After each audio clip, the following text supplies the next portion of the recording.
N'oubliez pas de la partager au maximum de vos proches, pour promouvoir cette connaissance céleste, conçue par les jeunes révolutionnaires de la Sainte Doctrine.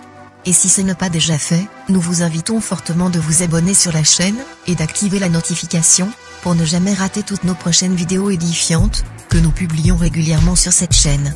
Suivez-nous sur Facebook, et sur WhatsApp ainsi que sur nos 2 chaînes similaires. Préparez vos Bibles, c'est parti.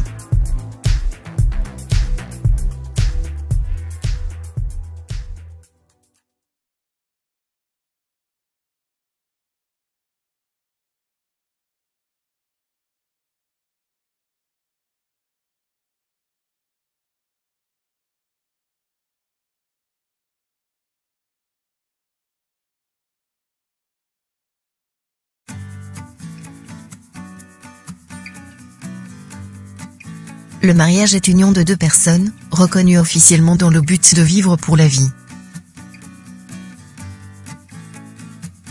Cette reconnaissance se pointe sur la loi ou les règles en vigueur pour s'unir et former un couple séparable qu'à la mort.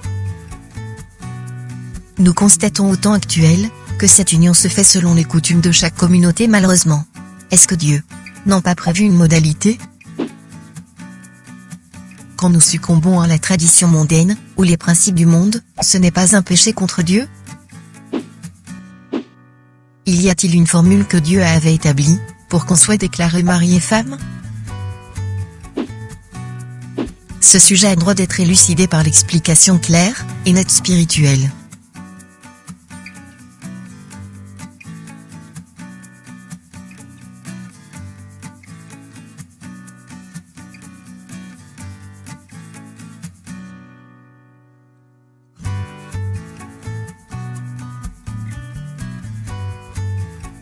La manière dont la dite union s'officialise dépend d'un milieu à l'autre, d'une civilisation à une autre, d'un pays à l'autre, question de culture. Alors, pour nous qui avons cru en Dieu, il ne nous a pas établi une modalité de la faire ? Notre expression n'est basée que dans les Écritures saintes. Certes, dans la Bible, il y a des hommes mariés. En lisant, nous voyons même les préparatifs de la cérémonie. Il y a également beaucoup de faits qui, en ce temps, compliquent pas mal de croyants. À titre illustratif, la bénédiction nuptiale ou le mariage religieux. Cette cérémonie purement chrétienne, malgré son adaptation dans d'autres religions de ce monde, elle reste un fruit de l'Église catholique. Vers l'an 1215, lors de la concile de 4e du Latran, tenue sous l'Innocence III, cette Église a annexé une pratique complètement mondaine dans cette organisation religieuse. Ils ont alors créé de rites de la cérémonie, qui occasionnent, selon leur pensée, le non-divorce des couples liés par les prélats de cette église. Ils l'ont de même considéré comme un sacrement. Rien à voir avec la pensée de Dieu.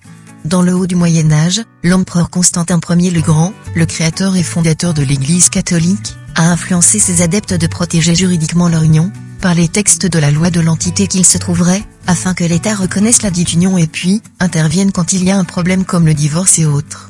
C'est de cette manière qu'est né le mariage dit officiel ou reconnu par les autorités de l'État. Le mariage officiel ou civil n'est simplement qu'une instruction comme autre, que l'État prend pour s'assurer de la condition de personne. Une identité matrimoniale. Cela dépend aussi d'un État à un autre. Il existe plusieurs formes de mariage dans le monde. Nous n'allons pas les expliquer ici.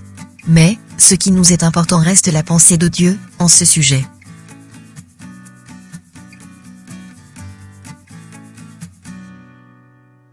Dans l'ancien temps, payer la dot était simplement une réparation consentie de l'abus sexuel à une vierge. Donc, en Israël, l'homme qui couchait pour la première fois une vierge, devrait payer une caution. En d'autres termes, Dieu en a considéré comme un dédommagement pour son acte agressif sexuel. Surtout, ceci se faisait lorsqu'on constate que l'homme a couché avec la fille sans son consentement. Par là, la décision revenait à la famille d'accepter la dot ou pas.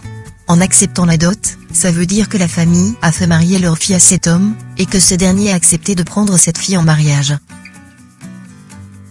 Plus loin, la dot était considérée comme une sentence à celui qui a couché avec une fille vierge sans pouvoir entretenir une relation amoureuse avec elle. C'est de cette manière le monde a adopté la pratique en question dans une union appelée mariage coutumier, sans pourtant connaître l'origine de ce mot dot. Alors, que peut-on retenir? Le mariage religieux, ou la bénédiction nuptiale, est une pratique païenne que les hommes ont annexée sans une référence biblique dans l'Évangile. Aucun homme de Dieu avant, ou parmi les disciples de Jésus-Christ en a prononcé ou béni. Aucune écriture sainte fait allusion à cette genre de bénédiction qu'on attribue sans fondement à la volonté de Dieu. Adam se souciait du fait qu'il n'avait pas un être comme lui visiblement, bien qu'il était l'image et la ressemblance de Dieu. Le Créateur a pris alors un de ses côtés et en a formé Ève. Sans une quelconque cérémonie, il les bénissait tout de suite. Genèse, chapitre 5, verset 2.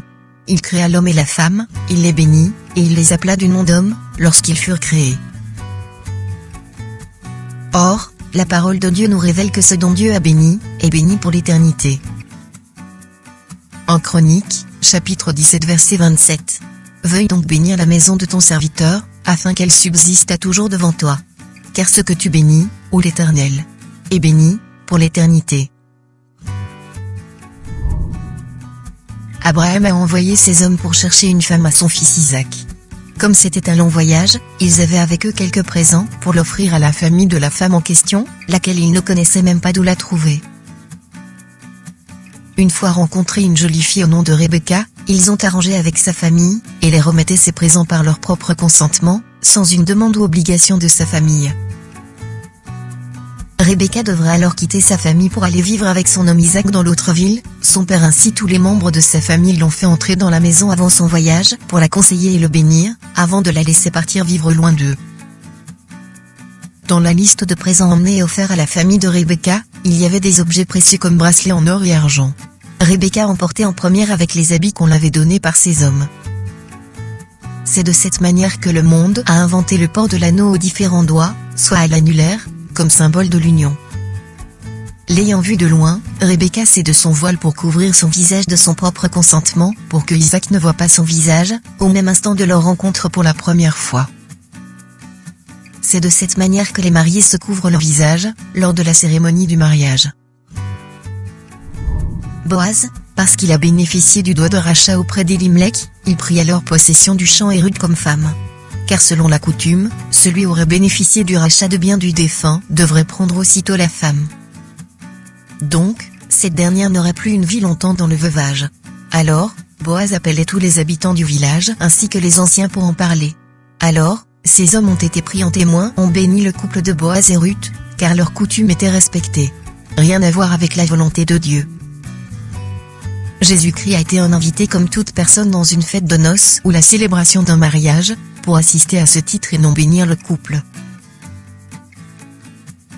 La volonté de Dieu consiste que les amoureux se conviennent et décident de vivre pour du bon, jusqu'à ce que la mort prenne l'un d'eux. Il n'y a aucune obligation pour être ensemble dans un couple. Il suffit seulement les deux personnes se disent oui, et respectent les principes de Dieu suivantes. Le mari doit aimer sa femme de tout son cœur. Quant à l'épouse, elle doit être soumise à son mari. La soumission de la femme, surtout celle qui craint Dieu, fera en sorte que son mari devienne aussi croyant, et connaisse le Seigneur Jésus-Christ, donc, c'est pour gagner les âmes pour le Christ simplement par la conduite sans même dresser une parole. Que l'épouse ne vive pas par le sentiment de la chair, qui consiste par une apparence ou parure extérieure dans les cheveux tressés, les ornements d'or, ou la mode. Par contre, Dieu veut que l'épouse ait plutôt une parure intérieure, et cachée dans le cœur, qui consiste à la purification incorruptible d'un esprit, afin de le rendre doux et paisible.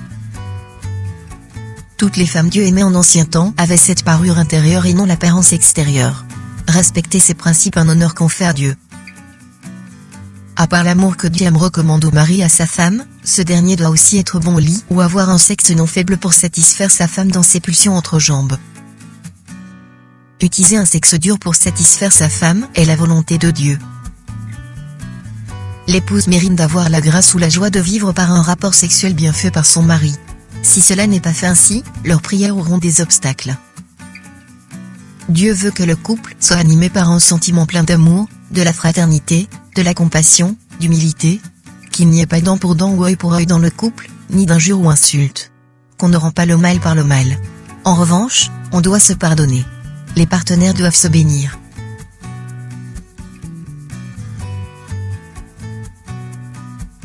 Si l'article a été bien réalisé, je vous invite fortement de la liker, et de vous abonner sur la chaîne, pour être alerté lors de nos prochains articles, en ce qui concerne la connaissance divine prêchée dans l'Église la parole de Dieu.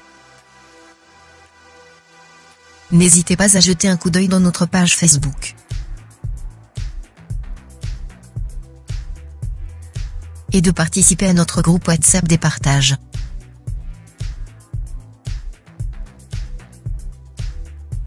Retrouvons-nous très bientôt, à la prochaine article.